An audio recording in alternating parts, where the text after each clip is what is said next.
ఢిల్లీ సరిహద్దులో మరోసారి రైతులు గర్జించారు. పార్లమెంట్ ముట్టడికి బయలుదేరిన వీరిని సరిహద్దులోని పోలీసులు అడ్డుకోవడంతో ఉద్రిక్తతకు దారితీసింది. అన్నదాతల ఆందోళనలతో 24 గంటల పాటు అన్ని సరిహద్దులను మూసివేస్తున్నట్లుగా పోలీసులు ప్రకటించారు. రైతులు ఎన్నో నెలలుగా ఆందోళనలు చేస్తున్నారు.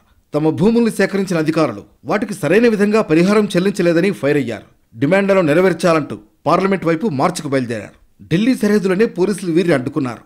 అయినా బ్యారికేడ్లు దాటి దూసుకువెళ్లేందుకు రైతులు ప్రయత్నించడం ఉద్రిక్తతకు దారితీసింది. రైతుల పార్లమెంట్ మార్చుతో ఢిల్లీ సరిహద్దుల దగ్గర భారీగా బలగాలను మోహరించారు. ర్యాపిడ్ యాక్షన్ బృందాలు రంగంలోకి దిగాయి. ప్రతి ఒక్కరిని క్షుణ్ణంగా తనిఖీ చేసి నగరంలోకి అనుమతిచ్చారు. ఈ క్రమంలో భారీగా ట్రాఫిక్ జామ్ ఏర్పడింది. వేలాది వాహనాలు నిలిచిపోవడంతో ప్రయాణికులు ఇబ్బందులు పడ్డారు. ఢిల్లీలో ఇంత భారీ స్థాయిలో ఆందోళనకు రైతులు సిద్ధమవడం 3 ఏళ్లలో ఇదే తొలిసారి.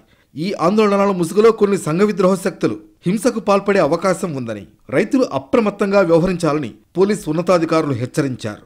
ఇటు నోయిడా రైతుల ఆందోళన, అటు హర్యానా, పంజాబ్ రైతుల ట్రాక్టర్స్ మార్చ్తో ఢిల్లీ సరిహద్దుల్లో సెక్యూరిటీని టైట్ చేశారు. 24 గంటల పాటు అన్ని సరిహద్దులను మూసివేస్తున్నట్లు పోలీసులు ప్రకటించారు.